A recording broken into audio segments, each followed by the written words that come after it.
San Francisco, put your hands together for John Mulaney! Thank you so much. Thank you so much. Wow. I'm honored. Oh, it's absolutely wonderful to be here on Cinemaholics, a podcast I've actually never listened to in my whole life. I've never heard a single episode of the show, making me more qualified than anyone, I think, to provide a fair and unbiased perspective, wouldn't you say? First off, what's with the title of this thing? Cinemaholics. The obvious implication, of course, is that the hosts have somehow become addicted to the art form of cinema, which raises some questions in my mind. Being addicted to cinema, probably not as easy as it sounds, because movies aren't always good. There are some real bad ones out there, right? Like, it's easy to become addicted to some things, like heroin or McDonald's, which is the same thing as heroin. Really, though, heroin is always fantastic no matter what, and I say this having never done heroin in my entire life. I should make that disclaimer. But that's all you've ever heard, right? At least in the moment, 10 times out of 10, heroin's the greatest goddamn thing you've ever felt in your whole life. I've never heard anyone come off of a heroin high and say, meh, it was serviceable. The third act was a little clunky, but it did what it set out to do overall. It's never that. It's always, holy shit, where do I sign up to sacrifice my entire livelihood? With movies, on the other hand, you're lucky if you get a fraction of that reaction 1% of the time, Like every once in a blue moon, you might get an epiphany from a movie like, maybe I should recycle more or something like that. But who am I to judge at the end of the day? In all seriousness, everyone, I've gone on long enough. What do you say we get this show started for real? I'd like to hand the microphone off, if I may, to one of my dearest friends in this whole world, the real host of the show, known to some as the Podfather, and known to one YouTuber in particular as the Podfather of Dragons, which I find to be a bit of a stretch personally, but what do I know? Friends, family, enemies, and strangers of all kinds, put your hands together for your dearly beloved podcast host. Now you may have thought that the Lords of the Engagement Rings was the last you'd ever hear from me. So do all who live to see such times. But that is not for them to decide. It is for me to decide, you see. I am the host of this show. Do not take me for some conjurer of cheap entertainment. Sir Ian McKellen's here, and he's glad that he is. I'm back, bitches.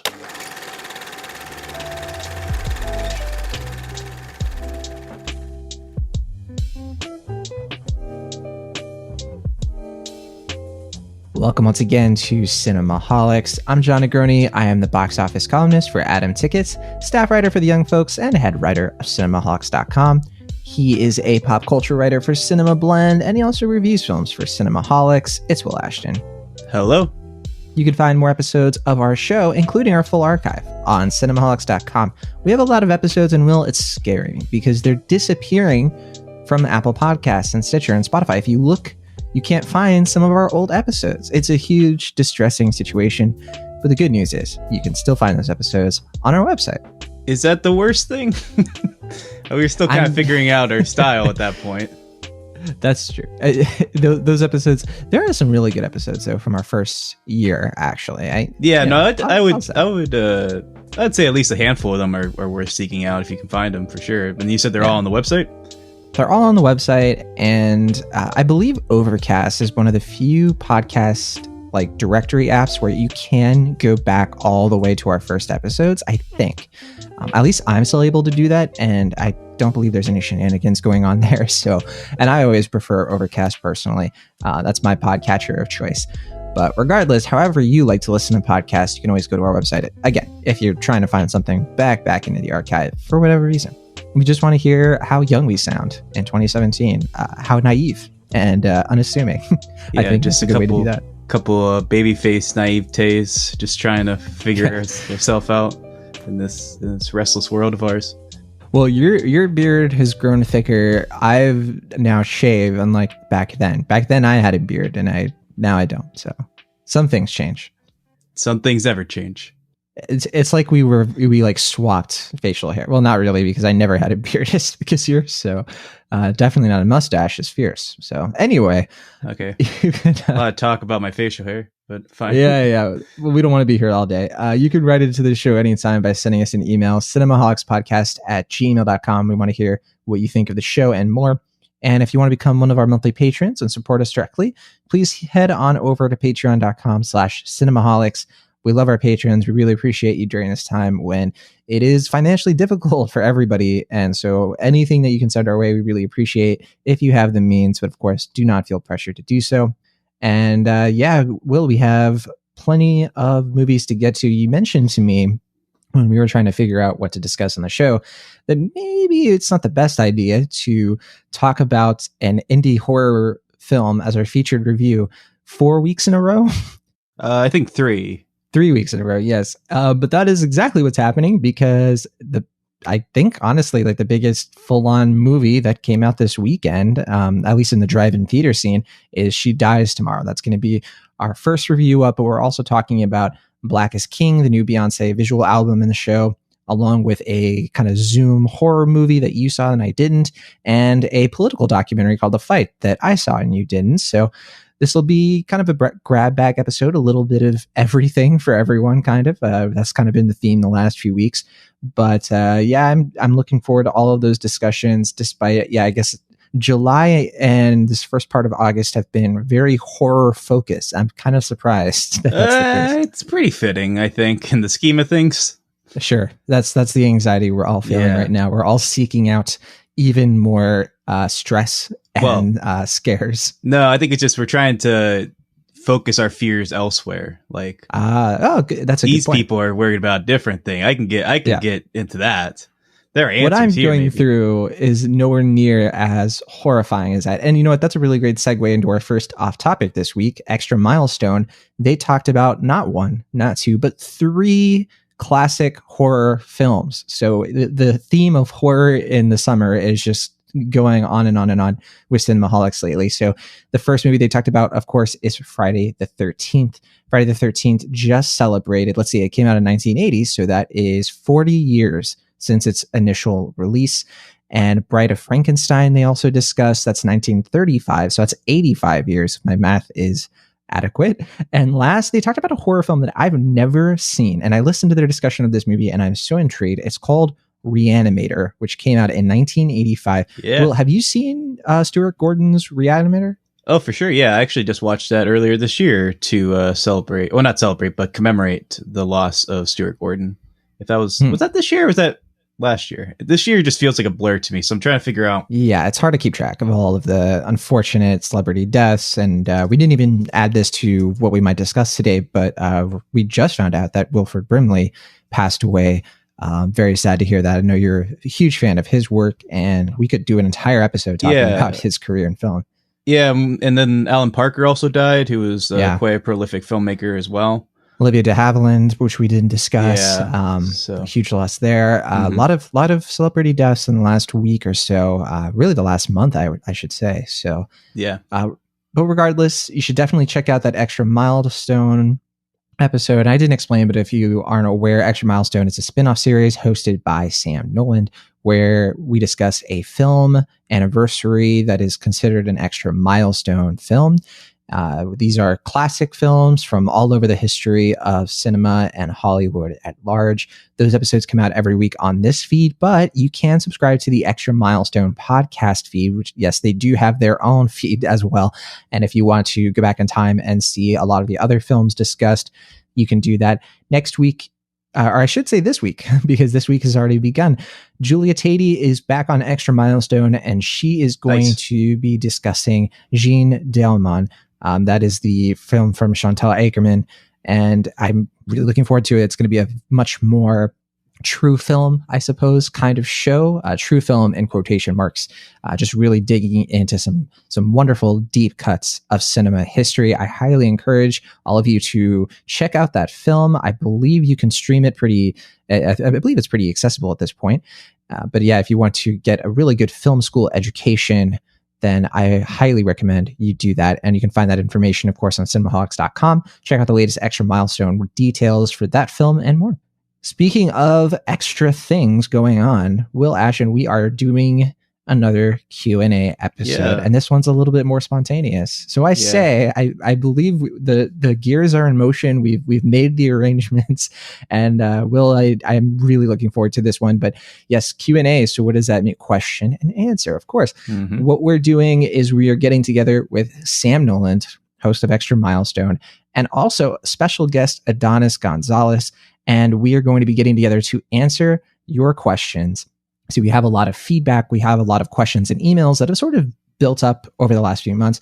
At the beginning of the COVID crisis, we talked about maybe doing more bonus episodes like this. Yeah. And we're finally committing to that promise. We're going to be doing this, and it's going to be a very casual, laid back sort of thing. We're really looking to just drink some beers, hang out, and have fun answering your questions. No question is off limits, and we want more of them. We want to sift through all of them and really dig out the ones that'll be really fun.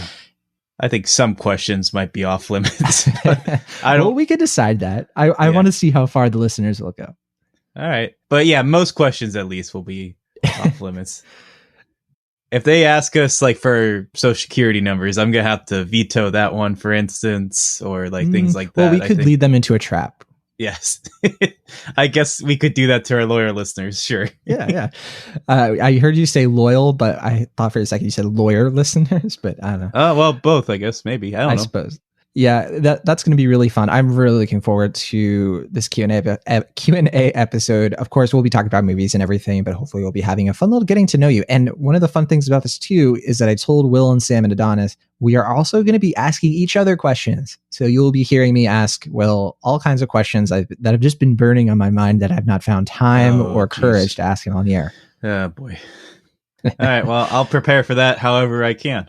I don't know if you can, but I'm definitely not sending you the questions ahead of time. That's for sure. I wouldn't expect that from you. Yeah, for sure. And I should say, not all of us will be drinking. I think I might be the only one who will be drinking during this Q&A episode. I'll probably have a beer. Probably. I can imagine. It might just be you and me. That's fine. I think Adonis and Sam are going to keep their heads clear because they want to catch us in all kinds of trouble. Right. Well, I was trying to think. Are they both of age to drink? Yes. I know Sam's 21. I wasn't sure about Sam recently turned 21. Yeah. Right. If Will and I are a bit older than they are. We should clarify. But yeah, Sam is a bit young. Adonis is pretty young. They're about the same. They're in like the same sort of like older Gen Z, I think is fair to say. No, that'd be mid Gen Z, because older Gen Z would be like 95. Is it 95? Really? Yeah. I thought millennials were 94 is the youngest millennial, because I'm barely a millennial. Oh, interesting. I honestly thought millennials were a little bit older than that. No, that's a common misconception, but I mean, at least as far as I've been told, yeah, it's like 1980 to 1994 is a millennial if you were born in that time period. See, I thought the way to think of it at the moment is that millennials just left college. So there's no millennial like older than 23 at this point. Well, yeah, there's kind of like this gray area where people like aren't certain about like 95 to like, I guess that would be like 98. But yeah, they're technically young Gen Zs.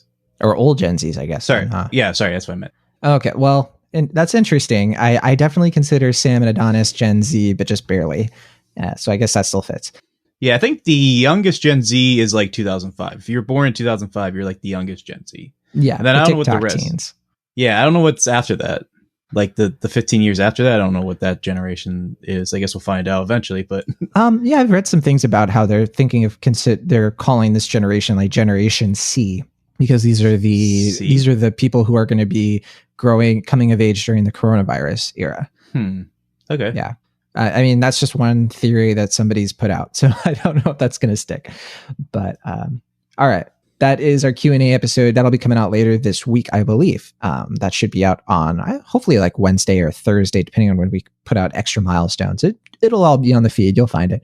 All right. New thing that hit Netflix, TV series. So we're not covering it as a review, but Umbrella Academy season 2 just started streaming over the weekend. I'm a few episodes in. Now, Will, I recall talking about Umbrella Academy season 1 last year. I was the only one, I think, who had seen it of the Cinemaholics gang. In fact, I reached out to our group chat of Cinemaholics, which includes Sam and Will and Julia and Emily. Nobody is Umbrella Academy with me. I am on this journey alone, but I am enjoying every second of it. I was very on Umbrella Academy season 1 up until the last few episodes. That show really took me by surprise by the end of it, and season 2 is continuing that enthusiasm. I'm really enjoying some of the bolder directions it's taking. If you're unaware, Umbrella Academy is a comic book show, which is kind of a combination of X-Men and something a little bit more mature. I shouldn't say X-Men isn't mature, but, more campy X-Men, but exploring the aftermath of what it would be like if Xavier's gifted youngsters grew up. And it's a totally different premise. It's a totally different hook that I find very interesting with these kids who were all born on the same day to mothers who did not know they were even pregnant. And they all develop superpowers and are adopted by an eccentric billionaire who trains them to essentially be X-Men. But we explore their lives after this part of their superhero journey. And I say that in quotes. And the first season was all about how these scattered siblings are trying to find their own way. Season 2 finds them in some truly bizarre circumstances. And I do not want to give away the premise of what happens in season 2, even because it does lightly spoil the first season. So I will just say, if you have not checked out Umbrella Academy on Netflix, I do recommend it. I think it's worth a watch. Although I do want to also bring up, there is a YouTube channel called Captain Midnight. Will Ashton, have you ever watched a video from Captain Midnight? Not to the best of my knowledge, but I'd have to look at their YouTube channel. Well, I bring it up and I recommend Captain Midnight. It's a very solid, very engaging video essay series where I don't know his real name, unfortunately, but I'll link to it in the show notes. But he recently did a video of what he sees as the downfall of Netflix that could happen. I'm curious what you might think of this, Will. He makes the case that these Netflix series, House of Cards and Orange is the New Black, Stranger Things, they all sort of deliver TV episodes as like one long movie over the course of several episodes. And he points out that, yes, people like this sort of thing. Tiger King exists. Tiger King is able to bring in a lot of viewers. But he says that the downfall of Netflix will ultimately come down to the fact that they have not been able to make something like The Office or Friends, something that is really and truly episodic. And that is the appeal of what gets people to binge things in a more religious manner, where people will watch dozens of episodes of The Office in the background. And there really is no original Netflix offering that does the same sort of thing. I think there have been episodic Netflix series. He even points out a few of them. He points out BoJack Horseman as an example, but then other ones get canceled One Day at a Time. And Tuca and Birdie, I think is the name of that BoJack kind of adjacent series. Yeah, which got picked up by Adult Swim. Right. And then you also have The Ranch. But even that just did not feel like something that is very like episodic necessarily. It is telling kind of like one long story. And that one, of course, is in the back burner considering Danny Masterson being in jail at the moment. And then also Happy Merry Christmas, which came out and was successful. I remember people were talking about that and watching it, but even that didn't feel that episodic. It felt like one long thing. He makes an interesting case about this. So I'm curious, well, do you think Netflix could make their own Friends, their own, even, I don't want to say community, but something that would be so singular and so pop culturally relevant to the level of Stranger Things that people would rewatch it for years and years and years? Potentially, yeah. I mean, it seems like from what I can tell, and I don't have any like backing as far as like anyone involved with Netflix about this, but I've just kind of heard this offhand that they tend to view shows profitability from like a 3-season standpoint.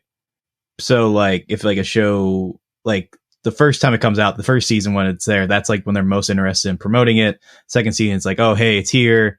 And then third season, there's like, yeah, if you want, it's up there. And then after that, they recognize, I guess, that from the numbers that it stops being as popular. Like that's kind of the point where most shows, I guess, lose interest or cultural relevance. But they could argue that, like, they're kind of dictating that by choosing to end these shows around that point, like not doing the legwork to kind of promote it because they have so much original content that they put out that they can't really sufficiently market most of the things that they produce.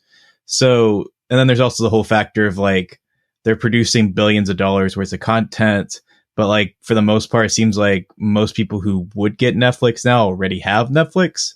So I'm sure if they want us to stay in their business model, they have to do something like that. They have to find a way. Like they're always trying to find their next Stranger Things, but they're trying to find their next like thing that would guarantee people would stay or renew their contracts with Netflix.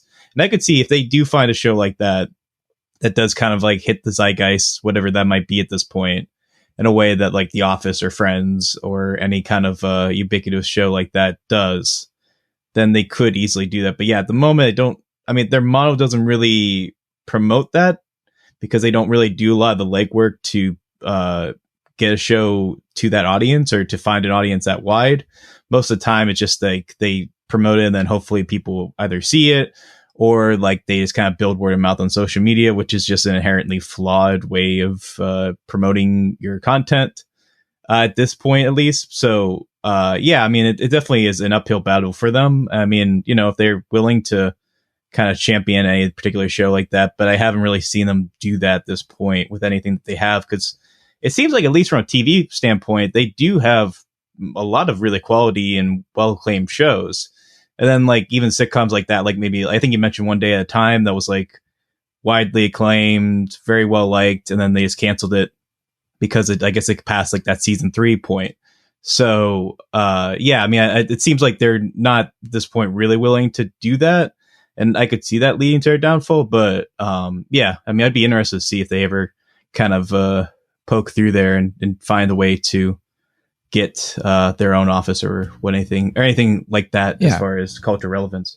Yeah, I think that one of the reasons this conversation is even happening, why I think this Captain Midnight YouTuber brought it up in the first place, is because right now Peacock and HBO Max are showing up in force and they are taking away, they're in the process of removing their contracts with, or I should say the parent companies with Netflix. So Netflix pretty soon won't have The Office. They won't have Friends. And it does lead to this question of what is going to happen when that happens. Because despite Tiger King being this big pop culture moment for at least 3 weeks, it's never even come close to having the same sort of like download numbers that The Office has. And I guess the thing that I'm not as worried about is I just don't think Netflix, like you're saying, has a model in the first place that begets a sitcom that fulfills that need. And I don't think people go to Netflix for that sort of thing. People go to Netflix really to get like the newest TV series that they're going to binge watch. And even though they won't be doing that for shows like The Office pretty soon, there are things that like Netflix throwing out so often that it does feel like you're always getting something new. Shows like Glow are still going to come out. And what I like about that is Netflix is kind of at the forefront of experimenting with new kinds of shows because they're coming out with so many different things, because they're throwing so many different things at people, that there is, instead of getting like the 10th season of a sitcom that really doesn't do much in the realm of storytelling. I'm talking about Friends. I know people really love that. It's comfort food and there's a place for it. I do like that Netflix has this business model that allows them to employ really unique voices to put out things that never would have existed on network television. Something like Glow never would have existed. BoJack Horseman, are you joking? That never would have come out. It would have gotten one Swim. Season on like Cartoon Network. Or sorry, right, and it probably wouldn't have had the same Central, level of audience. Yeah. It probably wouldn't have picked up. It probably wouldn't have been as widely seen. So for sure. Yeah, that's what I'm saying. I guess I'm just really happy that Netflix has its own niche, that it's doing its own sort of thing, and not everything is a slam dunk. And I am concerned about some of their shows really falling into the wayside. I was watching Cursed, for example, and I was like, oh, this is pretty solid. But nobody's really talking about it outside of discussing whether or not it's okay to watch something that has Frank Miller attached to it, which I think is a pretty reasonable discussion. And The Witcher was like their biggest show, and now they're coming out with like a prequel series of that. So they're probably going to be really going down that fantasy lane in force. So yeah, I guess it's just one of those things where I'm appreciating Netflix as it is right now, but I am kind of wary that their business model will fall apart at some point. But we should say that right now they're really killing it because people are stuck at home and watching tons of Netflix. And I'm not super convinced that people are going to download Peacock or HBO Max, or really just Peacock, just to watch The Office. I think it'll take a lot more than that, and certainly Peacock can reach that level at some point. But as it is right now, I'm enjoying the service just fine. It has lots of shows and movies I'm interested in, but unlike HBO Max, it hasn't quite felt essential to me. Of all the new streaming services that have come out of late, aside from Quibi, I would definitely say Peacock would be the first thing that I would cut or I'd cut the cord on, just to borrow a phrase there. Yeah, I mean, I don't know. I mean, I do think Netflix is at a point where they are make or break. So if they don't come up with some way to sustain business as far as like their spent, as far as growth, they are going to be in a lot of trouble. And I imagine that like a company like Disney or Amazon is probably going to buy them out and then just get all the original content and put it into their market. So, yeah, I mean, I'm not like a business expert, so I have no real concrete knowledge as far as like what they should be doing or what they could be doing. But from what I've seen, it does seem like a flawed method of just like basically like once a week opening a suitcase and just like dumping whatever they got. It's like, all right, here you go. We'll be back in a week. And then like people are parsing out like, oh, this is pretty good. Like, you know, like try some of this. And it's just, yeah, it's kind of weird model where it's like, yeah, you know, like that does produce a Stranger Things, that does produce a Tiger King, where it does feel fresh because people feel like they're finding it themselves. Like it's like, oh, you know, like, right, have you heard this thing? And, you know, you kind of get the edge and all that. So, yeah, I don't know. I mean, that'll work, you know, at least like maybe once or twice a year. But if they have like how many original shows and only a few are really kind of punching through the cultural zeitgeist in that way, I don't know if they can really sustain for that long. But, you know, they'll milk it out as long as they can, I guess. They have a model of some sort. It's not a very fluid one, but it does tend to work in some respects. So, yeah, we'll see. Right. We cannot judge Netflix or their creatives because they're clearly doing something that's working. And we have nothing to say there that is very, very relevant to what they're up to, beyond our observations. So, and in short, I'd say, yeah, you're not a business expert. I'm not a business expert, but we definitely play one on Netflix.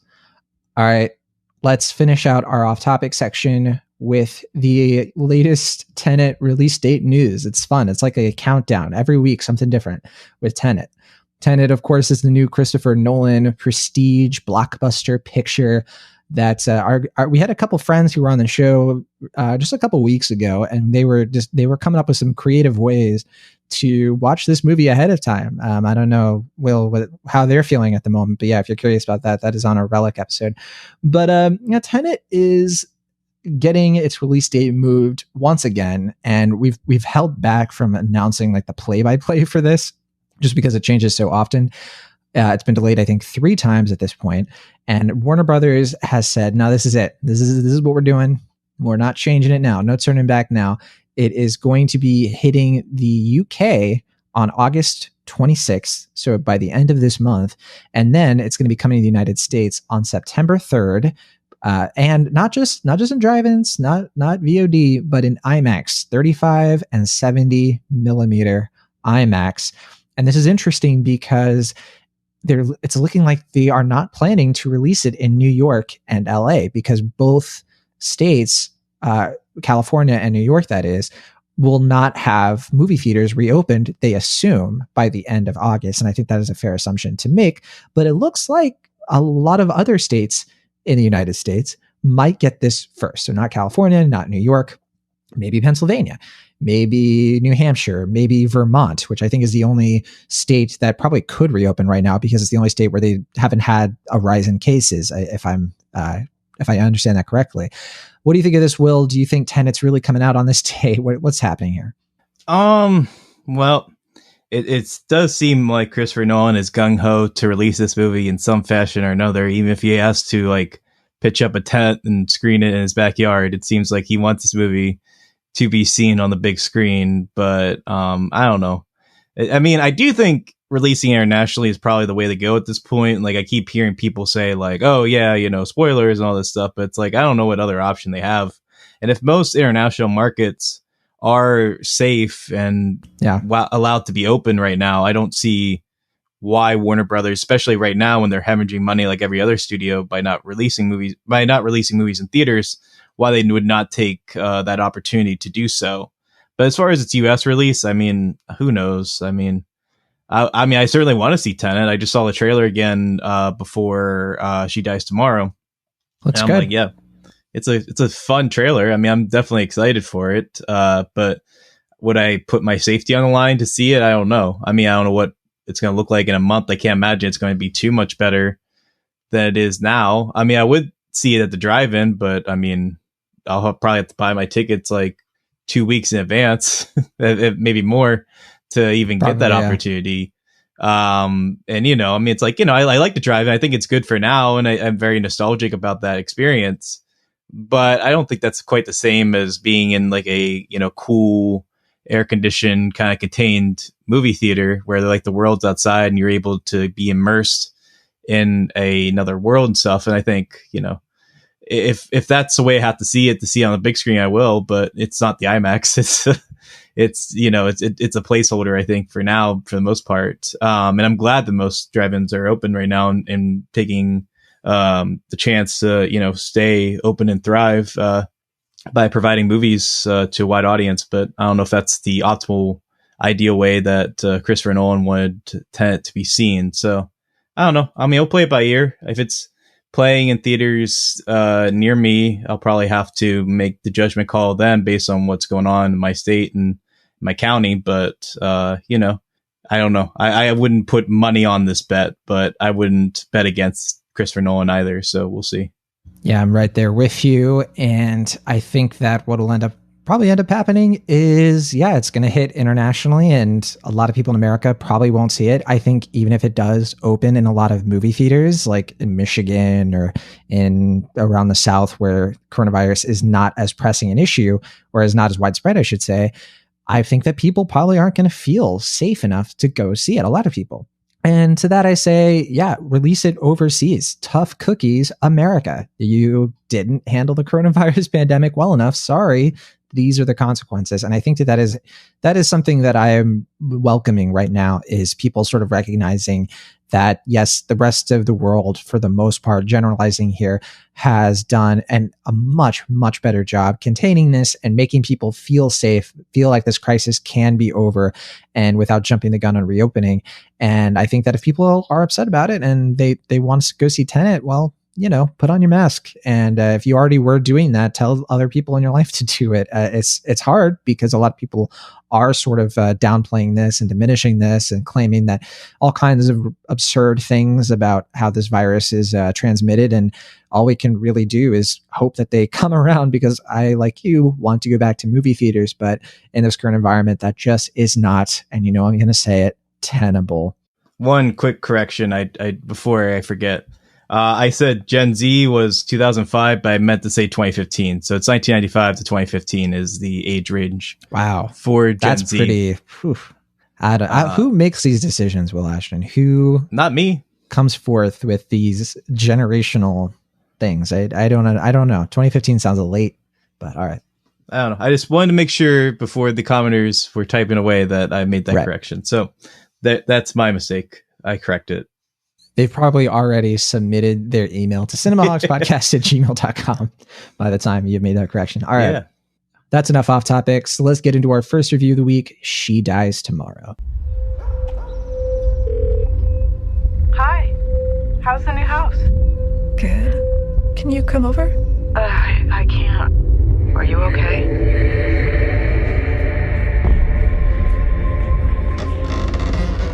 I am going to die tomorrow.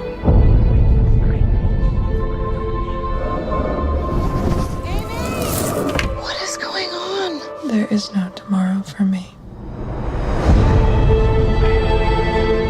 right, listen, Amy, I'm really freaking out right now. I feel like you put this idea of dying in my head. Can you just call me back?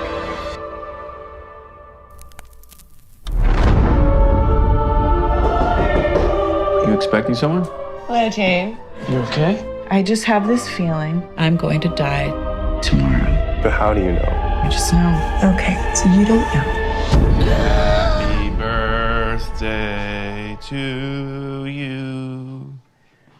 Happy birthday. I just thought for a second when the lights went out that was it. She Dies Tomorrow is a new horror thriller film. It was written, directed, and produced by Amy Seimetz, who is also an actress. She's been in a lot of recent things acting-wise, but this is her first movie in quite a while. I think her last film was maybe 8 years ago. Sun Dies Tonight, I think was the name of it. And this new film, She Dies Tomorrow, stars Caitlin Sheil. There's a lot of death in what? Her Their filmography or titles? Just Sun, or what is it? Sun Don't Shine. Is that what it is? Sun Don't Shine? Is that what it's called? Okay, yeah. So I think I just have death on the brain. Well, I think I caught something. Oh, man. Well, I guess I'm next. I'm going to release this podcast tomorrow.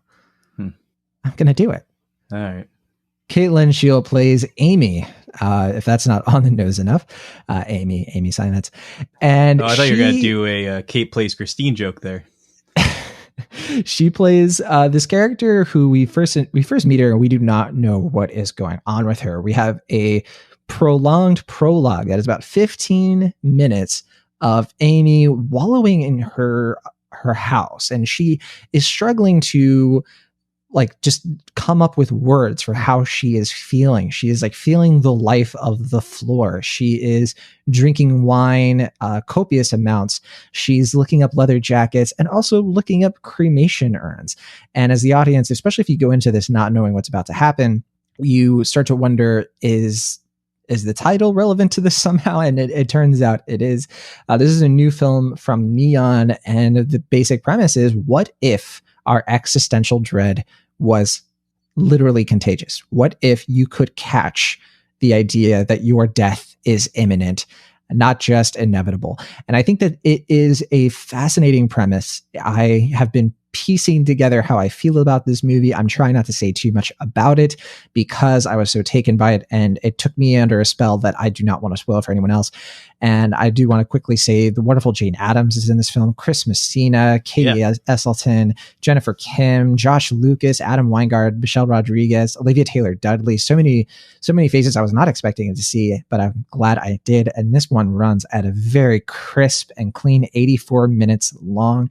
Of all the films we talked about this week, this one didn't feel short, but it definitely stuck with me. And it was the only movie I saw this week where I was like, oh, that was 84 minutes. That felt in a good way like the exact amount of time it needed to be. So, Will Ashton, I'm curious, what did you think of She Dies Tomorrow? I think you saw this at a drive-in. I saw a screener of this, so I didn't have a chance to have that communal experience, or at least to an extent that you have at a drive-in.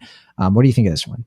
Yeah, I mean, I didn't want to just watch this on my laptop because I didn't know a lot about this film. I'd only see the poster and a couple stills, but I knew it was getting a lot of praise. It was getting a lot of comparisons to David Lynch and a few other kind of more avant-garde-ish filmmakers. So I was like, okay, this is something I want to see if I can on the big screen. Sure enough, it was playing at a drive-in near me. So I made the effort to go out there and see it. I even watched the rental again just to see this on the big screen. Right, yeah, it played first. Yeah, it did. So, yeah, I mean, I think what I said to you after I saw the movie was I have more thoughts and feelings and thoughts than I did initially. And that was only a few hours ago. So my reaction to it is not too different from that. But I did go into this cold because I just wanted to experience it for what it was. I knew it was relevant to now. I'd heard that from a couple interviews and stuff, but I didn't really know what the context of the film was or what the plot was and all that. And I mean, the best I could say for sure is that, not to really disparage a lot of the films we've been talking about and reviewing, but it just feels like this is a film. This feels like a movie that feels a lot more accomplished, a lot more therapeutic, a lot more introspective, and a lot more nuanced and so visually interesting in a way that I mean, nothing against a lot of films. A lot of them I liked to some extent, but this just felt like it was something a lot more cinematic than what we've been getting throughout this time period.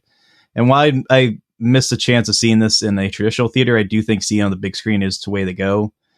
Just because of the use of sound and the picture lighting and everything about it, just definitely I think complements a big screen as opposed to a like laptop or TV. So definitely, if you get a chance to see it that way, I would. But as far as my feelings towards the film itself, I mean, I felt a lot of things, I guess. Like I was like beguiled, I was in awe, I was frustrated, I was amused, I was depressed.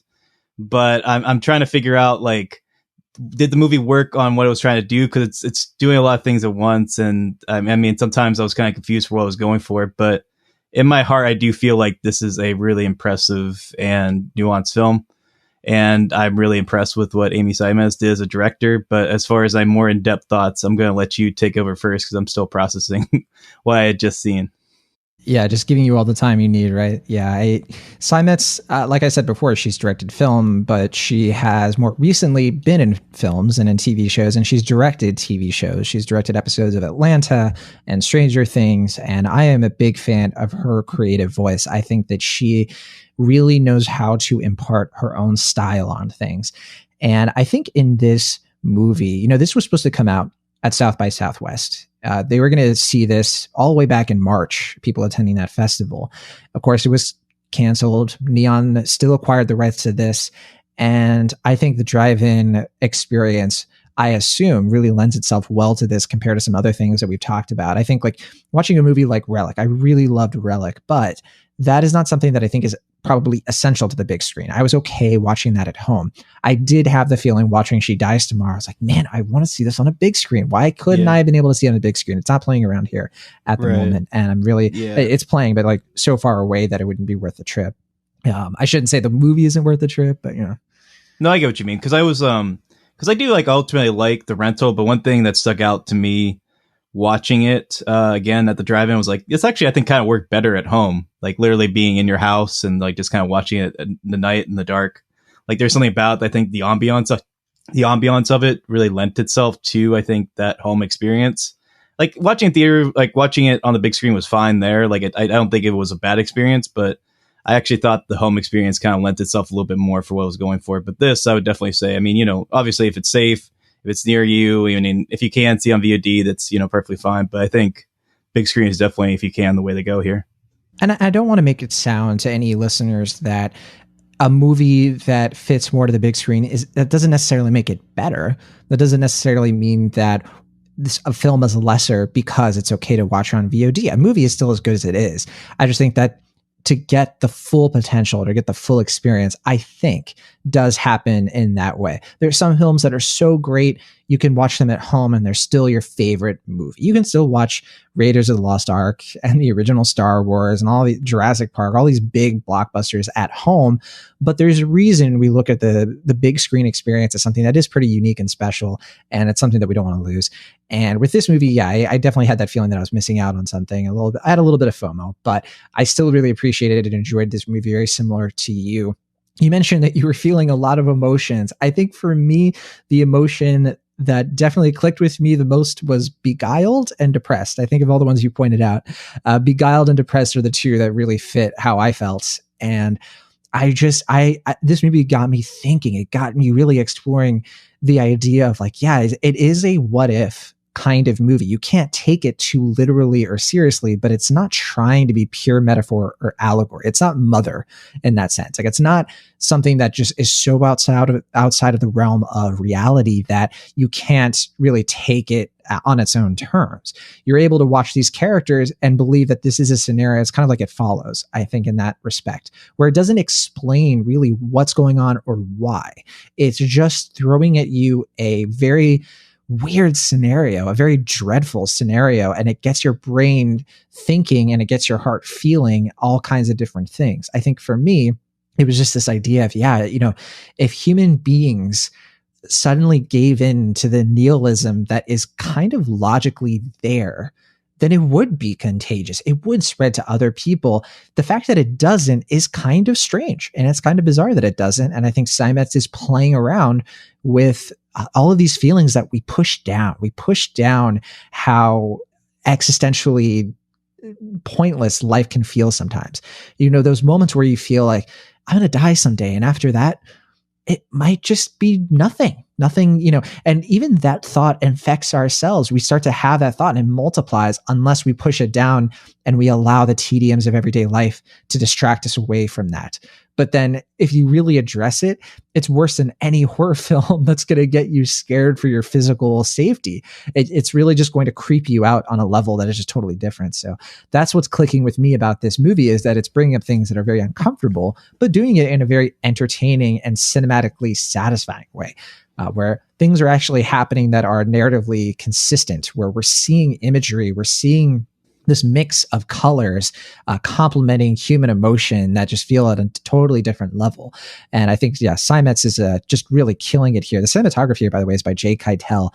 And I just think that it is absolutely gorgeous and clean and haunting. And the atmosphere of this movie is probably one of its greatest pleasures. And I think Seimetz and Keitel really do wonders here. But yeah, that's the gist of how I'm feeling. What do you think? Yeah, I mean, I think the reason why people are doing the David Lynch comparisons, that this movie really evokes a sense of like a sort of like demented dream mentality, where it's like everything is the same but it's also off, like or to that respect, like there's this kind of like dream logic where like it feels more like you're with it emotionally as opposed to like your brain, like you don't fully like process like what's going on or why characters are doing different things or like why this is happening now, but there is like an emotional logic to it that really kind of like intrigues you and gets you in this sort of like dread, sort of like confusion and mystique and intrigue. That I think that's where I think the movie really earns those David Lynch comparisons,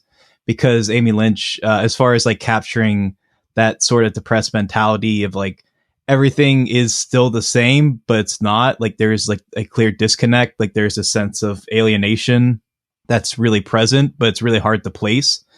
And the way that she's able to communicate that through film in a way that is very, like we were saying, like kind of beguiling, very alluring, very intriguing, but also, sort of like off-putting and terrifying in its own way it's a really a credit to what Amy Seimetz is able to do as a director and a writer as well. And I think that's really impressive. That's what's impressing me so far.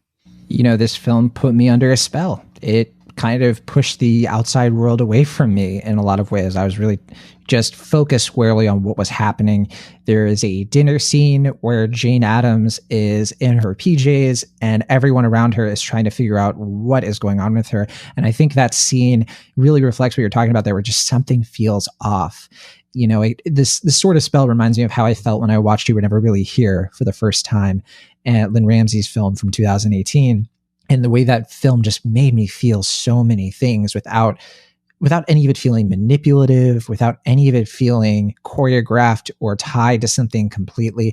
The only other film I could think of, I think David Lynch is a great call out there, but another one I would point out, there's a Japanese horror film called Pulse or Cairo, which came out in 2001. It's from Kiyoshi Kurosawa. And that film, the way that one really just makes you feel like everything you're watching is wrong, but right at the same time. This idea of like death being contagious too, really mirrors that film. I think if I was going to watch a double feature, I would maybe start with Pulse and go right to this one. And I think I would be in for a very existentially depressing few hours, but probably a productive one in the grand scheme of things. I really don't have much else to say besides I want people to see this. I want people to seek it out. And I caution people a little bit because I'm sort of split on whether or not it's a must see. I don't know if it's something that everybody needs to at least check out, even if they don't appreciate it as much, but I can't help but sort of gush about how much this thing gripped me and how it's probably the only apocalyptic sort of film I've seen that really felt apocalyptic, that really felt like the world could end because of this very small contagion, this emotional invisible contagion you mentioned that it's very relevant to our current times. That's obviously unintentional. They made the film way before coronavirus was a thing. But yeah, obviously, yeah, it is, it's incidentally timely, and that's something to recognize. But I think even if it wasn't, I think all of this is just as resonant and just as, I think, important for people to check out if they want a film that makes them actually feel something to what you're saying. I think that we've watched a lot of films over the last few months. A few of them have made me feel, they have gripped me. They felt cinematic, but there have been plenty more that haven't, that have just sort of felt serviceable, and they felt just fine. They felt okay. And I'm just glad this one came out when it did. Yeah. I mean, I think that's kind of lending itself to the question I think I posed last week, which is like, if we're going to get films now that may not get a traditional release but are coming out, what movies should be coming out now? And I think ultimately Neon was smart to release this one now, because like you said, like this could have come out any time, really. I think it would have been effective because it's a well-made film and it accomplished what it sets up to do. But releasing it now, and like with everyone having like death on the mind, and then like interacting with people, I may be presuming with some people with this, but like you interact with people and like they seem to be on totally different wavelengths, where it's just like they act like everything's kind of fine, but then like you're just like, no, there's like a pandemic going on, like many people are dying. Like why is no one else like acting like this either? And it's like, if you have that kind of mindset, like watching a movie like this just feels, it's just so evocative of that. And like it doesn't outright explicitly say things like that. Sometimes it does, sometimes it doesn't, but it always captures that mood and that sense of like dread. And but at the same time, there's like little moments of euphoria throughout where you feel like, oh, like you kind of are at center with what's going on with the world, as depressing and like nihilistic as this film is. Like there is that like kind of idea of like being present with it and like kind of almost making some sort of odd peace with it in a way that is kind of chilling just for the like certainty of it. But yeah, I mean, I definitely think if you can see it now, check it out. If you can see it on the big screen, like we said, I think that's the way to go. But at the very least, I think just check it out. Like you said, I don't think it's going to work for everybody. I know like seeing this with a crowd, like a lot of the responses were people like, yeah, I don't know what this is. Like, check please. So yeah, I mean, I could tell like, this isn't going to be a crowd pleaser, and seeing this in the drive-in too, is just such a like 2020 thing. Like, in what other world would this be at the drive-in? Yeah. Like, yeah, but I am very glad that Neon allowed a lot of people to see in this format. And, I mean, even if you don't think it's your thing, I think it's worth checking out just for, taking a chance with it, just because it is such a unique film right now, especially with so few films coming out right now. And the ones that do come out just kind of be the ones that the studio are just kind of like, yeah, I guess we can release that one because, it wasn't like one they had a lot of confidence in to begin with or whatever else. But this is a film, you can tell Neon's really confident in it. They're just kind of taking this odd specific point in time to release it because it's very thematically relevant. Mm-hmm. And more power to them. I hope it finds an audience, whatever audience it can find. And I wish it well, because I was really, like you said, intrigued by it. And I think it's one people should check out for sure. All right, let's give our final grades. Yeah, kind of into what you're saying. I think it's so great. It's kind of like a silver lining. Yeah, things right now are pretty tough, but a silver lining is that for Cinemaholics, we get to focus our review on this. Not just that this is in the drive-in, but the fact that for Cinemaholics in the first week of August, we were talking about this indie horror thriller that really just kind of took me off guard. It sounds like it did for you as well.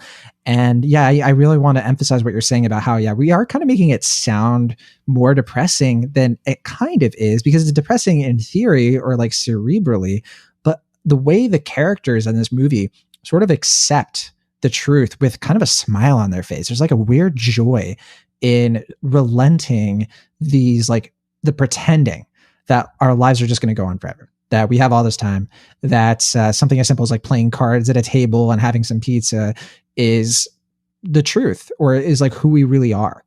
And this idea that like we reveal who we really are when we feel like we know our fate, or when we let go of that control and like, this could all end tomorrow. Looks like it will. and now I'm just going to express who I really am. And it's almost like this film sort of challenging the audience to say, maybe it doesn't have to be that way. Maybe we can sort of present ourselves in a more honest way without having some sort of contagion, death contagion tied to just the uttering of a few words. So that's what resonated with me for this movie.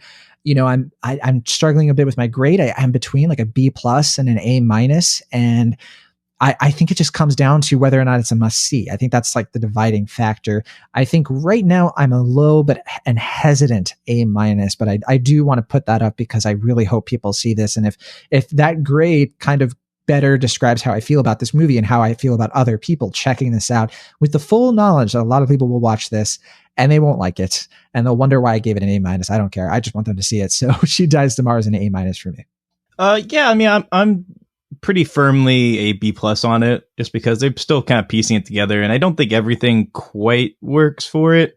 But I do think it's very much worth seeing. I do really applaud Amy Seimetz for making this film and making something that feels very resonant and feels very personal. Not even in this time period, but just for her as an artist and for what she's doing as she propels her career as a director. And I mean, I do think, I didn't really want to talk about this too much because I don't want it to be overshadowing, but you can definitely, it's kind of hard not to think about the Shane Carruth stuff as you're watching this film, especially in some key scenes. So I guess that's something to keep in mind if you've been following that controversy throughout the week. But yeah, I mean, I definitely think especially if you like horror films and you like something that's a little bit off the beaten path and you want something that, feels appropriately cinematic right now when we have like just kind of more content as far as like Netflix releases and whatnot are concerned. Definitely seek this one out, even if you might not like it. I think it's worth seeing. And if you don't, I don't think it's made for everybody, and I admire it for that. But I do appreciate at the very least that Neon was willing to give us a pretty wide audience in a way that I don't know if any other circumstances it would have. So.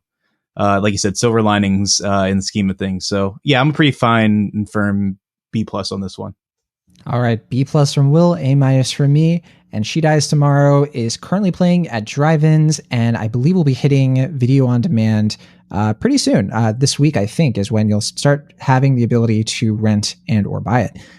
All right, our next film is, I don't even know if it's really a traditional film, and it's called Black is King. And this is a first for Cinemaholics. We've never actually talked about a visual album. And some people would consider this a film maybe in the same way that some people might consider a music video a short film. And I think that's an interesting discussion to be had. Maybe we'll have it. But for now, we're talking about a visual tie-in album that is, I should say, more of a visual companion to an album that came out a year ago, last July. It was called The Lion King, The Gift. And Lion King, The Gift was an album that was curated by Beyoncé to accompany the 2019 animated live-action aesthetic remake of The Lion King. And this project just came out on Disney Plus, and it's called Black is King. So if you're watching Black is King, you'll first notice that, yes, it is a series of essentially music videos that all tie in together. There's like a running theme of some Lion King references, probably a little bit more shoehorned than others, but really it's Beyonce trying to impart how she's feeling at the moment, I think. Will, you and I had a conversation about this off the air where we were really talking about how we felt about some of the takeaways for Black is King. And this is something that really celebrates and emphasizes the African people in a way that's very refreshing, I think, very colorful and vibrant. There are a lot of artists, too, that come in on this. Pharrell shows up. There are a lot of special appearances. Jay-Z, of course, comes in. Naomi Campbell, Lupita Nyong'o, Mr. Easy. There's just a few I can name off the top of my head.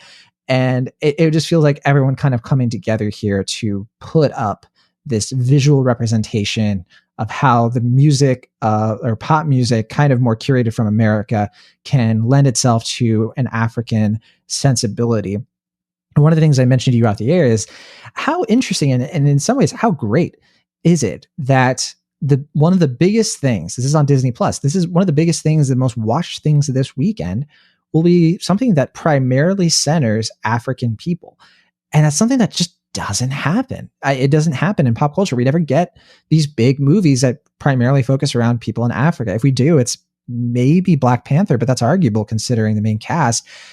Most of them aren't African people. It's kind of like riffing off of African culture, but a sort of sci-fi African culture, not like the real human representation.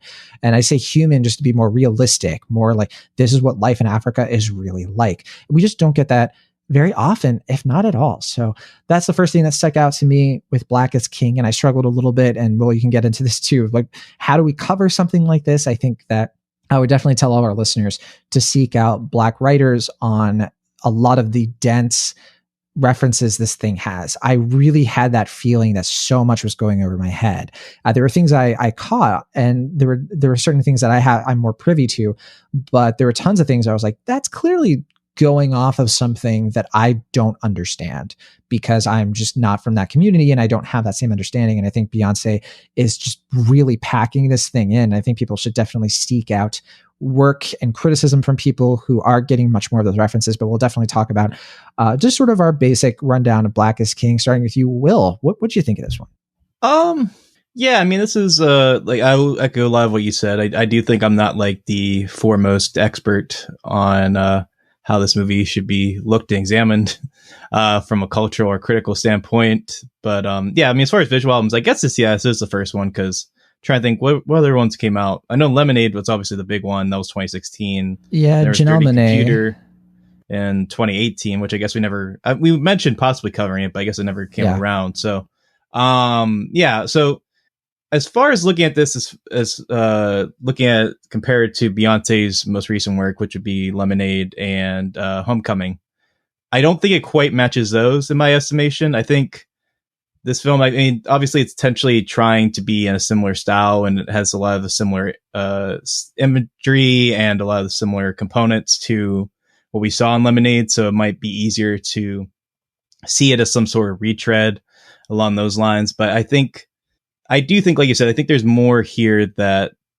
just being like Lemonade 2. Like, I think she is speaking from the heart. Like, it's obviously another personal project from her. And there's all this iconography and all this African culture that is thrown throughout the film in a way that is very striking. And I do think those are some of the best moments in the film for sure. Just because, like you said, like seeing something not only this abstract on Disney Plus, but something that is so open to African culture and exploring it in such a open and vibrant way, and such an openly artistic way is refreshing in its own way. And knowing that it's going to get a wide audience, not only because it's from Beyonce, but because it's on Disney Plus, is quite an exciting and refreshing thing to see. But as far as the film itself, I do think it is kind of caught in between art and commerce, in that you do see these moments are very evocative, very striking, and very singular to Beyonce. But then you have these like Lion King things thrown in, which aren't quite as shoehorned as I thought they would be, but they always come out strange more often than not, with the exception of maybe, like we were saying off the air, James Earl Jones's voice, because he's such a striking vocal presence that I think no matter what, I think he's always going to be welcome. But like, just like seeing a shot of like the Safari Desert while Billy Eichner and Seth Rogen are talking Lion King dialogue is just like, well, that's something. I don't know what to make of that. Yeah, there's another one too where she's like Nala, and it's like one of the more cringy scenes from the end of the live action remake. Yeah. And it just really stands out, in not a good way. Yeah, I was gonna say, I mean, like, you know, Beyonce can do whatever she wants, but I don't think she's doing herself any favors by replaying her performance from that film. But yeah, I mean, it's I think in that sense it's a little bit of a mixed bag, just because there are so many moments in this that, especially in the second half, that are so true to Beyonce, something that, you know, it's so vibrant and so visually striking that, you know, you do have to be in awe of it. And especially from a production standpoint, from like a cinematography standpoint, and then also from like a editing and directing standpoint, Beyonce helped direct it with a lot of different artists and collaborators. It is, you know, it's definitely accomplished in that respect, but I don't know if it quite hit me personally as hard as Lemonade or Homecoming did. Yeah, you know, I was kind of looking into just how I feel about this. I agree a lot with that idea that, yeah, it is sort of like art that has like commerce thrown in when it almost sort of like lightly corrupts the proceedings in a way that I find a little unfortunate, but not so unfortunate that's like distracting necessarily. Like it is distracting, but momentarily distracting. The rest of this is so strong artistically, it's kind of easy to overlook the Lion King references. And yeah, I mean, Beyonce just knows how to direct. She knows she has such an eye for like cinematography and costume design and how all of that can blend together and sync up with overall what she wants to say about Black culture and where we come from. And kingship is obviously a very strong thread here. I think that I agree with you. I think the second half is a lot stronger than the first half. I think the songs are quite a bit better. For me, the halfway mark when Pharrell shows up and does a song, and then we have one that features, I forget, I think it's Tiwa Savage, and then we end on Spirit, and everything just sort of feels like really like they're going for broke. They're just going all out with the iconography and the score mixed in with everything else, and it's just a lot of raw creativity on the screen. You know, there are a lot of directors here, obviously, because there's a lot of different individual pieces. Beyonce directed a lot of this, of course, and then Kwasi Forjura, Manuel J, Blitz Bazili, so many other people, and so many producers behind this. And I think some people might look at this and they might question a little bit, okay, is this really unified creatively? Like, is this really consistent? Does this really feel like everything is of a whole? And I think it is for the most part, because I think Beyonce's, I think she is like the real creative leader here. And I think that she did sort of curate all of this the way that she curated that album. And I think she's really successful for the most part. I guess where, you know, it struggles a little bit more for me is that I didn't love all the songs, and the songs that I did really like, I thought were good, but then I don't know, there were times when I felt a little tired by it, and I didn't feel like I was being thoroughly challenged. But that's not really a criticism, because I think, you know, there's this video that came out this past week that kind of went viral. There's this young Black girl who looks at the camera. She's with a family member. I believe it's like either her sister, her mother, her aunt, something like that. And she kind of says that she's ugly. And this family member tells her, no, you are beautiful. You are precious. You are valuable. And she starts crying, and it's like this raw emotion. And I think that emotion of like just Black people saying the truth of that and lifting each other up is something that is so powerful to see. And I think that's what Beyonce seems to be really trying to emphasize here, is that they as a culture, as a people, have all of these struggles. They have all of these difficulties. I think it's kind of brilliant to liken herself to Jochebed, the mother of Moses. And that's a running theme here of like delivering people from slavery. And it's kind of, I don't want to say ironic, but, you know, that is a story where the Jewish people, who are, of course, Middle Eastern, were being enslaved by Black Egyptians. And the way that Beyonce updates that story to be more relevant to what's happening today, where her people feel enslaved by white supremacist culture all over the world, both historically and currently. And I think her weaving that thread, it's such a simple touch, but I think it's very effective. And I think people will get a lot out of that, just cinematically and thoughtfully. I think there's a lot going on here, and it's something that I've been thinking more about it ever since I watched it. I think this is solid, but I don't necessarily have like strong enthusiasm for it, but I do have a really deep appreciation for this, and I hope a lot of people are watching. Yeah, I mean, I think I agree with everything there. My only point of criticism is I don't know if it quite comes together quite as cohesively as you suggested. I felt like it was more the sum of its parts than the whole, but I do think the moments that really stand out are exceptional and what you can expect from Beyonce, with the exception, like you said, that the soundtrack, disappointingly, is not, I think, as strong as the visuals, and the artistry comes in otherwise. I saw this yesterday, and I don't really remember any of the songs, and I don't really remember like how they go. I just remember watching the movie and seeing all the cinematography and images and stuff. So I think in that sense, it's a disappointment. And I think that's ultimately where it pales in comparison to Lemonade, as well as like, I just don't think it quite opens up as much as Homecoming did, as far as like her process and like her like creative intuition and like how she makes like a traditional Beyonce show. I don't think it was quite as inviting as that project was, but I do think, you know, if you're a fan of Beyonce, for sure, it's worth checking out. And I am glad that Disney Plus released this. This is certainly better than the Lion King remake, I would say for certain. Oh, absolutely. But yeah, I mean, I think it's worth watching, even though it didn't fully connect for me ultimately.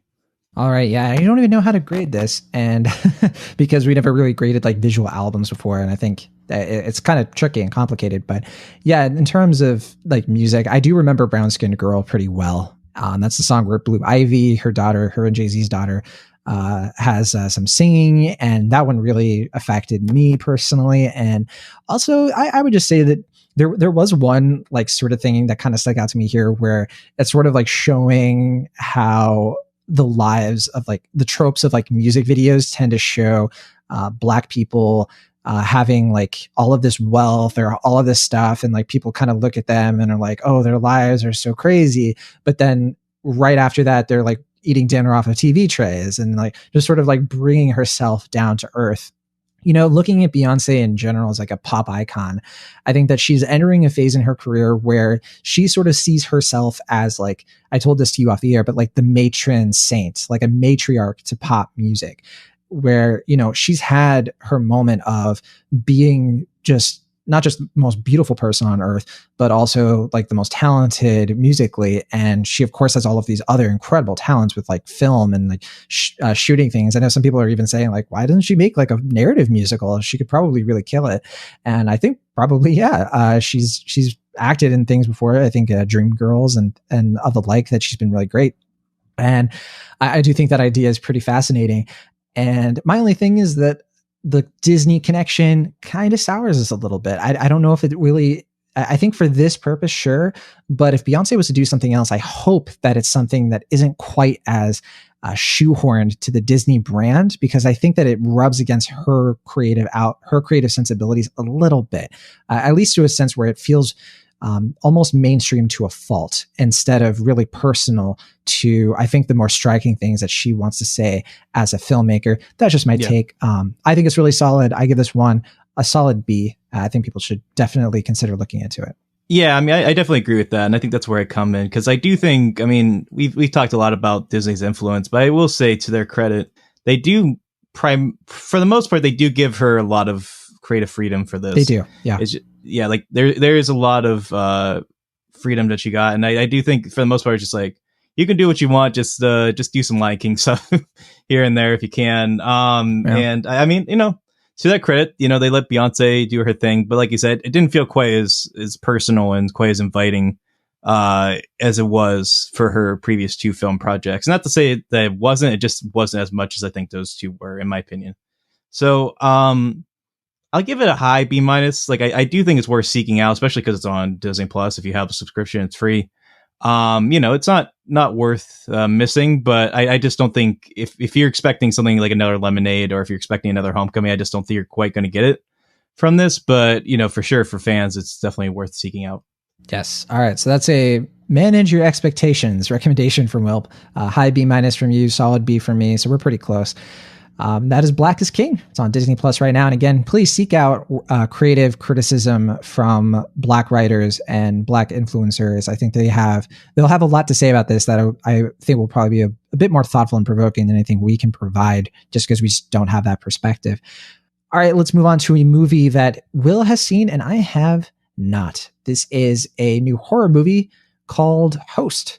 And it was made during the pandemic. I think this is the first thing we're getting that really feels like it sort of like began and ended in the situation that is the coronavirus, which is very intriguing to me. I haven't seen this because it's really short. I think it's only like an hour, but I just don't want to watch a Zoom call. I have to do so much of it already in day-to-day life, and so I'm not in the mood. But I probably will see this at some point because I'm hearing good things. But Will, you did find time for Host. What is this movie about? Who's in it? Should we be checking it out? Yeah, no, I mean, this was one that wasn't on my radar. I don't even know if it really had much of a rollout because it is a Shudder exclusive. But yeah, I mean, I got told about this film and I was recommended for a film group I was in. So that's the reason why I checked it out. But yeah, so this movie, from what I've been told, it was written, shot, filmed, and released over the course of 3 months during this pandemic period where, you know, everyone is quarantined, everyone is doing Zoom calls or Skype or whatever.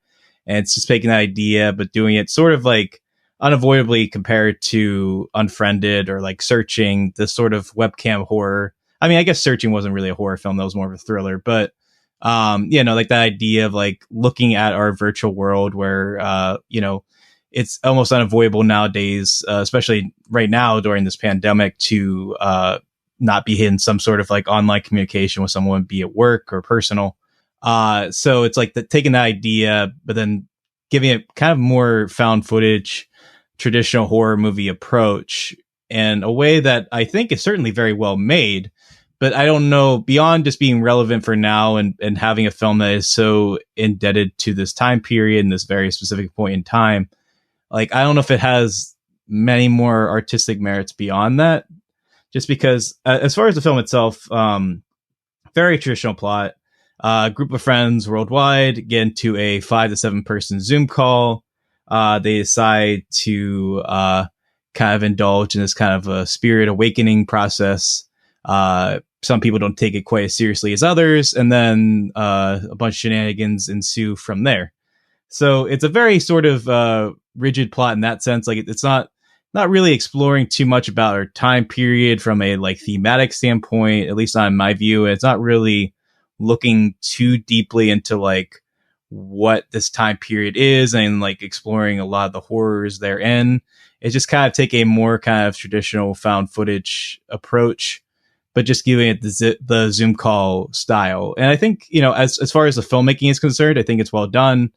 I think the acting is really outstanding. Let's see. Some of the actors involved with this are Haley Bishop, Gemma Moore, Emma Louise Webb, Radna Drenova, Caroline Ward, and then Alan Emeries. I apologize for all the names there I butchered, but they're some of the people that are involved with this. And I think everyone from an acting standpoint does a really solid job, and they really sell the premise in a way that I think helps to make it effective. And there are some really creepy, unsettling moments throughout, but it also does that thing that really bugs me, both in found footage films and then now in this kind of webcam subgenre, where it's just like people constantly have their like cameras or like their laptops out at like inconvenient moments just because it's a film and they need to get like a certain shot or need to like have the audience see a certain perspective than it being natural to the moment.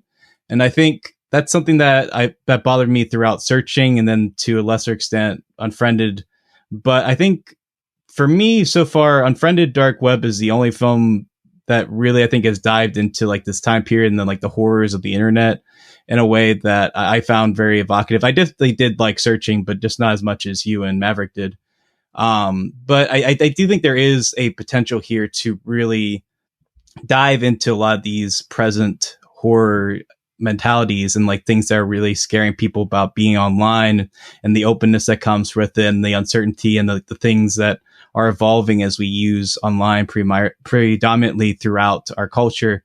And I think this movie ultimately doesn't really dive too deep into those things. It just is more of a formal approach that is nifty for being in this time and being made so quickly and so effectively, despite all the circumstances surrounding it. So I think it's a worthwhile film as far as like being well made. I think it's effectively creepy, but I just don't really think it dives too deep into what's going on right now. In that sense, I think it's going to be more of like a footnote than like a present film where it's just like, yeah, like this is the film of now. Like this is a like true 2020 film. And it is to an extent, but I just don't think it's really going to have too much of a cultural impact beyond that. Like I think it's just more noteworthy for being of this time, being made during this unprecedented time, than being like a truly rich and in-depth film, at least in my view. Like I know a lot of critics are really digging this film a lot and they're giving a lot of very high marks, and I can understand that from the filmmaking standpoint.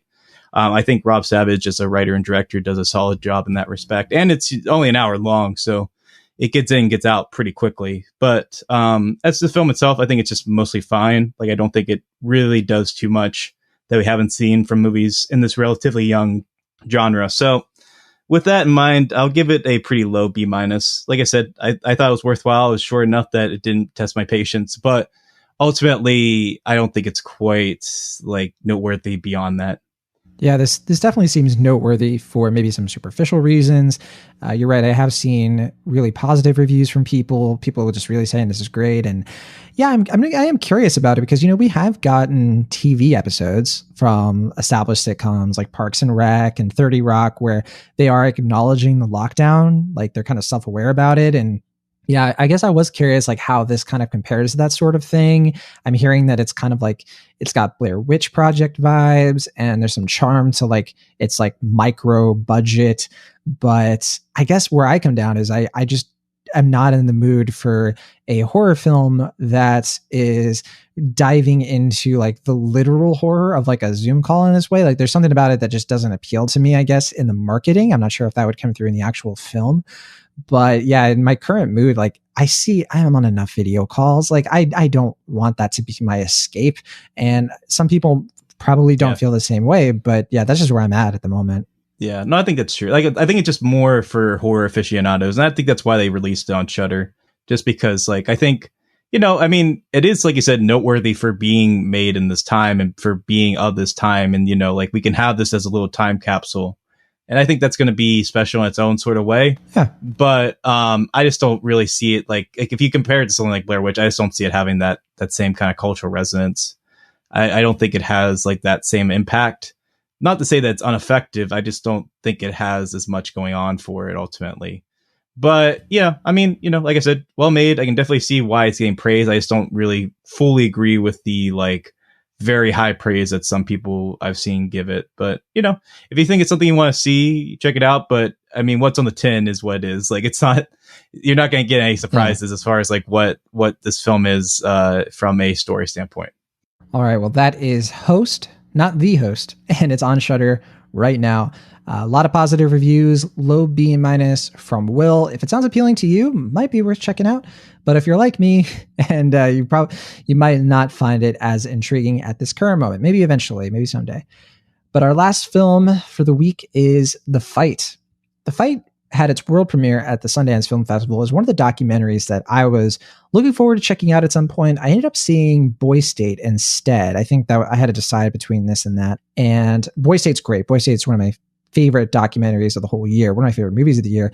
And The Fight ended up being a documentary that is fine. I liked it fine. This one is about the ACLU, the American Civil Liberties Union, and it is showing what life has been like for ACLU lawyers ever since 2016 to the start of the Trump administration. So just pointing out, we have another political review. Hooray. All of the reviewers right now, I can tell they're like, finally, John's going to talk about politics. John and politics is what I love. And that's what's going to happen right now. So it should be fun. But I say that in just partly because I think this is one of those examples of like, sometimes a documentary is just preaching to the choir a bit. And it does get my skeptic brain really rolling on how events are portrayed here. And I'm very conflicted about this documentary. So a little bit more specifics. We follow 4 or 5 cases that have come up since 2016. One of them involves the travel ban that Donald Trump imposed at the very start of his presidency, and how it was a Muslim travel ban. They had to fight it through the courts because they were finding that it was disenfranchising people who were separated from their loved ones in the United States for basically religious discrimination. And it was kind of like Trump like doing a campaign promise thing. And then we also follow the transgender military ban, which extremely egregious ruling of or attempt of executive order for Trump to basically ban transgender people from being in the military anymore. So people who were in the military were suddenly like, am I about to lose? Like, I've been in the military for 11 years. And all of a sudden, I'm now being told by the president that I can't do this anymore. And so I was exploring the lawyers trying to fight against that. Then we also have an abortion case, which I think is like the first thing that they touch on, which is they kind of get into like the family separation at the border issue that was at its height in 2018, and how a woman who was seeking asylum was raped and got pregnant. And then the person, I think, in charge or overseeing the border agency there basically made it so she could not get an abortion, and how the lawyers are fighting against like, that's not constitutional. Like, Roe v. Wade exists and like, you can't just do that. and sort of fighting that person on that, especially with the timing of it being so severe. And then the last thing is the census. So of course, in the Constitution, one of the first things we find out about, or one of the first things that shows up in the Constitution, is that we have to have a census every 10 years in America. And during the Trump administration, Republicans were trying to put in a census question that would basically be asking people what their citizenship is. And the pretext for that, obviously, is that we've done this before in America, where we have used the census to, back during World War II, round up Japanese Americans and put them in internment camps. And so they kind of saw it coming that this could allow for ICE to basically go and abduct immigrants here, illegal immigrants, undocumented immigrants. And so it's following that Supreme Court ruling and like how they had to fight against that. So it's just like a lot of ACLU fighting. It's called The Fight, but it's more like The Fights. They all sort of are resembled by, like, ever since Donald Trump became president, they've been having to fight all of these human rights cases that are very complicated, and they feel very dramatic and very drastic. And I'm somebody who is very sympathetic to these causes. And one interesting wrinkle that this documentary throws in is that the ACLU has a very troubled past. There are a lot of things that, when I grew up, we mentioned this on the show before, I grew up very conservative, and the ACLU was always looked at as kind of a political boogeyman. Always as this sort of thing where it's like the downfall of America is because the ACLU is allowing for these really evil leftist things to happen. And a lot of that is based on, like, they fought for the freedom of speech when it comes to American Nazis, for example. And in this film, they kind of touch on the disagreement between some of the higher ups of the ACLU over whether or not it was okay to represent the Charlottesville protesters, the white supremacists who had the tiki torches and were saying Jews will not replace us and White Lives Matter and all this stuff, and how they fought for those people for their right to do that. And that's a very complicated thing, because you kind of have to be fair, but at the same time, people look at that situation and are like, Heather Heyer died because of this parade that they ran. And there were times in this documentary I was like, I want to know more about that. Like that, I want a documentary that teaches me something, that shows me the nuanced perspectives of people I don't understand. And in this, I just felt like it was a puff piece, another documentary puff piece. And I'm not necessarily against them. This is kind of the same thing with like the Michelle Obama Netflix documentary. I am interested in that sort of thing. Like Becoming was interesting, right? Because it was about, like, what is it like to be the first lady after a pretty successful presidency by most Americans' judgment. Obviously, a lot of people were not fans of that presidency, but most Americans were. And what is it like to be the first lady after that during the administration of a president who is much more unpopular, who is much more politicized? And that's what was interesting about that documentary. But it ultimately was a puff piece, but I still liked it because it offered that nuanced perspective. I don't think every documentary has to be both sides. It doesn't have to sort of make everything feel balanced for the sake of it. But I do want a documentary that teaches me something. And I knew this stuff about the ACLU. I think that there's a lot of value in here because there are probably a lot of people who don't know this stuff. And that's who this is for. And that's why the only people I would really recommend this to are people who are curious about what's going on and they want a little bit more information on some of these pressing issues that don't get as much news coverage. But I think a lot of those people who would be attuned to this already sort of are. So I'm a little conflicted on that. And I think that there's nothing really here that I think is going to persuade somebody who isn't as sympathetic to these politics. And that's where I think ultimately this documentary isn't quite as successful. And I just have to honestly put that out there. I think some people will just watch this and they'll look at it and kind of say it's basically propaganda. And it's hard to argue against that. It is. It's propaganda because it does feel like the filmmakers here who Ellie Despres, Josh Kriegman, Elise Steinberg, they were behind the Wiener documentary. And we were talking about this off the air where, that documentary, I agree with you, is much better at presenting a very complicated situation in a light that is fair and in a light that gets people to think more deeply about politics. And I don't think this does. I think this is more of a rah resist. And I think even though there is an audience for that, I don't think there is really an effective filmmaking strength here. It just sort of exists. And I think it's just going to be a blip And there's nothing in here that I thought was necessarily misinformation or anything that was like highly misleading or anything to that nature. If it was, then I think that this would be a much lesser documentary. I think it was all fairly accurate, but I also think it was all fairly surface level. And there are certain aspects of this where we spend more time on other things than we do. Like there are some of these cases, like there's 4 or 5, but we don't spend that much time with a bunch of them. The abortion one gets brought up and then we barely come back to it. And then the one that they focus on the most is the census question. And I think it's because it's where the filmmakers found more narrative strength, found more emotional resonance with, I think I don't remember the name of the ACLU lawyer, but toward the end of this, his reaction to a ruling is probably the most cinematically interesting thing that happens in this. The rest of it is very ho-hum and cliche and tropey. And this is just another one of those documentaries where like somebody's like brushing their teeth and then there's like voiceover that's like, we're on the brink of fascism. You know, it's just like people doing mundane things and then voiceover that's really dramatic. And it's like, I'm getting a little sick of all of these documentaries doing that same sort of thing and not trying to be something else. This is very quick paced. It's very rapid. It's very energetic.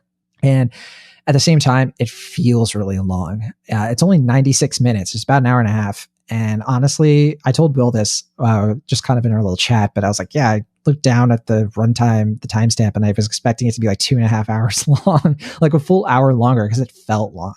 And I don't think this is a case where it felt long in a good way necessarily. So I'm kind of conflicted on this. I'm kind of like a C+ on this one. I think it really has a narrow audience and it doesn't do much to make a strong case, but there are good things in it. And I think there are important things in it. I think the subject matter is something that, like I said, I'm more attuned to politically. I'm more the choir that it's preaching to, but I did not find it to be ultimately as effective in its messaging as it's trying to be. And I'm not sure why that is. I think, Will, you threw out the theory that maybe is because they wanted access to the ACLU. And there is an impressive through line here of like how they are able to be like flies on the wall for a lot of situations that they wouldn't have been without this access. But yeah, I think you mentioned for hosts that it's kind of like a time capsule kind of thing. This thing is too, in a sense. And I think that there is going to be historical value in that sense. Like people will be able to watch this and get an idea of like what was going on during the Trump administration in a bit more technical legal way. And I think there's something interesting about that. If they had gone a little bit deeper though, I think I would have come out praising this a little bit more. But as it is, I'm just kind of a lackluster C+. It's not a terrible movie. It's not even that bad or anything like that. It's just something that I don't think people are going to really click with. Even if it's something that they want to click with. So I think I'm kind of in the minority in this one. I have seen really positive reviews everywhere else for the most part. And I'm not sure why that is. I don't know why I had a different response to it. Maybe because I am a little tired of these documentaries. And I'll be the first to admit, when we started doing Cinemaholics, I was very like low on my documentary experience. I hadn't seen a ton of them. And I've tried over the last 4 years or so to really up my game when it comes to documentaries. And I've seen a lot more. Like you remember, Will, like I had a hard time grading documentaries. So I was like, I don't know if this is really that good because I didn't feel like I had seen enough to really have an informed opinion on documentary filmmaking, like modern documentary filmmaking. The good thing is that like the last few years, we've had a chance to talk about some really great ones. We've had a chance to watch a ton. I've been able to watch older ones as well and see, I think Sundance is so great about exposing people to new documentaries. So at this point, I feel like I'm just starting to scratch the surface of my documentary education. So take that with the grain of salt that it is. This might be a little bit better than I'm making it sound. And it might just be a limitation I just have as a critic who is not as experienced with documentaries as some other critics might be. But yeah, that's just how I honestly feel about The Fight, which is, I didn't mention, but it is from Magnolia Pictures. And I believe it's available on VOD right now. I don't know if you can rent it. I think you have to buy it. The way I watched it was through the Roxy Cinema, San Francisco. They're offering virtual screenings. Highly, highly recommend you support the Roxy. It's a great independent theater. It's where I've seen films like The Nightingale and The Two Popes and Death of Dick Long. I've had some really fun movie-going experiences in that theater. The Roxy is really great. And if you can support them, just look them up. And you can watch this for like $12. If you are going to watch this, I highly recommend that you try to do it that way because you'd be supporting an awesome local independent cinema of mine. And they have other movies. If you're not interested in this one, off the top of my head, I don't know what else they're showing, but you can find some other ones as well. And I highly recommend that you do that, especially if you're in the Bay Area and you want to help keep these theaters afloat.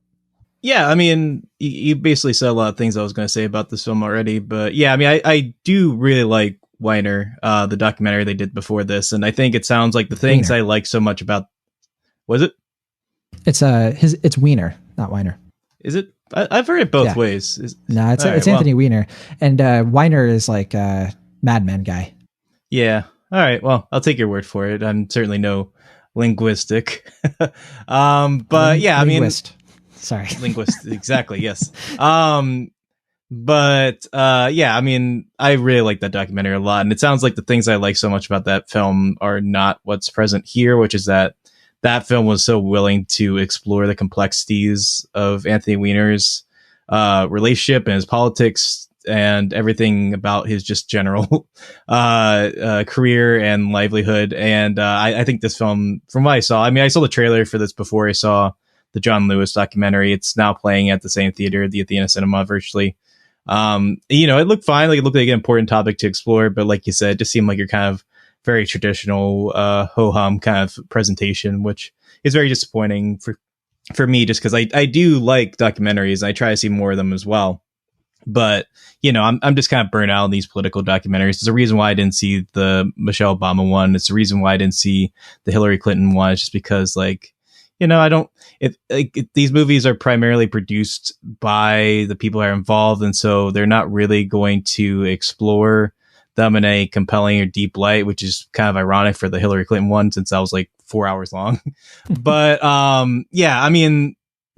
think like the John Lewis one I took exception to because he is such an important figure in history, and it's like that's like a good introduction. I felt like, especially upon his death, like it's like, okay, yeah, this is a guy who needs to be taught, he needs to be looked at, he needs to be revered. Like, it's okay that they're not fully exploring his complexities, not that there are a lot, but just that like that one was obviously, just meant to like kind of champion him and explore his legacy in a positive light, and I think that's fine. But for the most part, I just don't really tend to like these documentaries like this that are just more about like rah, like you said, like just supporting the cause as opposed to actually saying something or educating people in a very meaningful or insightful way. So yeah, I should say it feels like a recruitment video in a lot of ways. Like, you even have like a tour of the ACLU office, and I could see a lot of people watching this and being like, oh man, I want to be part of the ACLU, which, and they, like I said before, it's like they lightly touch on some controversies, but not enough that I think it would dissuade anybody from like hampering that enthusiasm to join this cause. And it's a cause that I think is worth joining. I hope people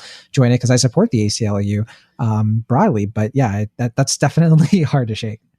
Yeah. And I hope whoever that listener was that was complaining about our politics listens to this review. Probably to not. know that. Yeah. Well, that's fine. I think we burned that bridge. I would imagine so. Yes. But documentary wise, I mean, there's definitely a lot of documentaries coming out this year, have already come out that I want to see. I know while I was talking to you, it looks like Blade Knows Empty Pockets was a Sundance documentary. It's coming to my virtual cinema soon.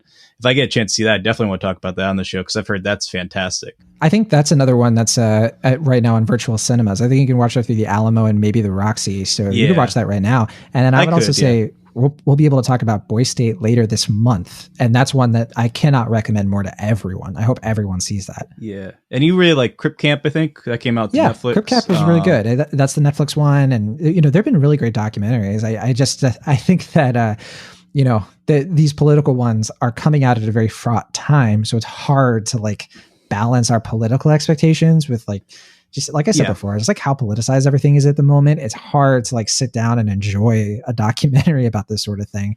By the way, I forgot to mention Kerry Washington from Scandal helped produce this film or is a producer. So that was another thing of note there. Yeah.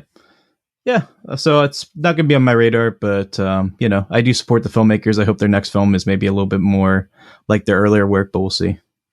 All right. Well, that is The Fight. Like I said, it's available through virtual cinemas right now and probably more broad VOD pretty soon. Like I said, I hope some people see it, but yeah, I struggle to recommend this one to a wider audience. I think that it probably will be a little bit of a blip. But all right, that'll do it for our show this week. Next week, there are a ton of new releases. Like, I tried to make a list, try to be comprehensive, but there's so much. I think the two main ones you and I are probably going to focus on are An American Pickle, which is going to be hitting HBO Max. That's the new Seth Rogen comedy. Yeah. And Will might be in it. Maybe, yeah. My maybe movie.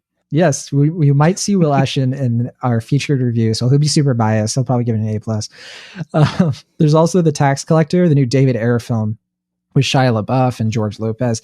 I'm not interested in this because I don't like David Ayer movies at all at this point. Like, I've seen so many I don't like and very few that I found decent. I think like one film maybe, and I think Fury is probably the only reason I would check this out, because it's a reuniting of David Ayer and Shia LaBeouf. But yeah, after Bright, I am just really burnt out on this guy. But yeah, The Tax Collector will be hitting VOD. I mean, the main reason I would want to check it out is for Shia LaBeouf's performance, just because I don't know, that guy is swinging for the fences all the time, and I really admire him. He's a kook, but he's doing some good work, and he has such a presence in his work that I really admire. But yeah, I mean, I will say at least it's going back to, I guess, like kind of more like the Training Day and to watch thing. I know he didn't direct Training Day, but he wrote it, and it's like, I guess he's kind of going back to his like kind of more smaller, like mid-budget ish roots. Which, you know, I mean, I admire him for not doing that. It seems like more of the trouble comes when he tries to do something big budget like Bright and Suicide Squad. So I don't know. Maybe I wasn't bored by the trailer, but I don't know if it's one that I'm rip roaring to see yet. There's a bunch of other things. These are a bit smaller, but things that I'm very interested in. I really want to see The Burnt Orange Heresy, which is getting re-released. This is one of those indie films from Sony Pictures Classics that came out like right at the beginning of COVID, and they had to yank it from theaters. And I have been waiting for them to like put it back. And I think it's going to be on virtual cinemas and maybe some VOD channels. I'm not sure. There's also I Used to Go Here, which hits VOD and I think some drive-ins. That's the new Gillian Jacobs film with Josh Wiggins. It's directed by Chris Ray. I think Kate Micucci is in it, Zoe Chow, a bunch of people, and Jermaine Clement. I want to see it. I've heard not great things, but I support Gillian Jacobs, even her bad movies, even her bad projects, because I'm a real fan. I think if the movie's bad, I will deny it because it's Gillian Jacobs. So. She's a hometown girl for me, so I definitely am always happy to see her getting work and doing stuff. And I mean, I think you mentioned maybe Jermaine Clement is also in this as well, but which also piques my interest. But that trailer just looks like the most like South by Southwest movie. Yeah, it doesn't look like it's especially great, but it doesn't matter because we are in the tank for Jacobs, and so we will lie for her sake. I don't know about that. Don't be getting. I'm just joking around, obviously. I know. There's also Lionsgate is releasing Made in Italy on VOD. It stars Liam Neeson. This is like a Venice Film Festival. There's a bunch of Venice Film Festival things that they're kind of dumping this week. But yeah, that'll be out. That's James Darcy, I guess, directed. James Darcy, his first film directing. And then Max Reload and the Nether Blasters is going to be in some drive-ins. That's like the sci-fi arcade comedy where Will Wheaton is the narrator. Kevin Smith has a role in it. It looks wild, and I cannot believe we don't know more about it. The Secret Garden remake is coming out on VOD from STX. It's just so much stuff. This is like that. The Secret Garden, like, I don't know if you ever watched the movie growing up or read the book, but yeah, they're doing another one. This art, that garden can't be a secret anymore. They've done like 15 of these movies. But and then last, Waiting for the Barbarians, which, yeah, you kind of mentioned you were surprised this is coming out. Like, no one's really talking about it. But yeah, Samuel Golden Films is putting this out. And this is the directorial debut for an English language film from Ciro Guerra. And if you think the controversy ends there, you would be wrong, because it also stars Johnny Depp. Yep. But along with Robert Pattinson and Mark Rylance, two of the best actors working right now. So this is a complicated one. I think you're interested in seeing this one, though? I've heard it's good. I mean, I definitely heard good things. And I haven't seen his past films, but I know they've been well received. But I mean, given the director's controversy of late, I'm kind of surprised that they're willing to release it. But I guess they're just kind of hoping, it gets released quietly on VOD and the people who want to see it can see it. But yeah, I don't know. I'm curious, at least. Yeah, same here. But yeah, those are our next week releases. I have no idea what we're going to pick out of this bunch. There's probably even more. I couldn't even find like some of the original Netflix stuff that's going to be coming out. I think the next big thing from Netflix is Project Power, which isn't until the week after next. Yeah, that's like mid-August, I think. Yeah, August 14th. So yeah. Lots of stuff coming out next week. If you're interested in any of these films, the smaller ones, and you're not sure if we're going to cover them, let us know in the comments, of course, if you specifically want us to pay attention to one or the other. But that is it for our show this week. Thank you so much for listening. We will see you soon on our Q&A episode. And don't forget, all of our social links are in the show notes, links to some stuff we discussed in the episode as well. And that'll do it for us. From the Internet California, I am John Negroni. And for Internet Pennsylvania, I'm Will Ashton. See you next time.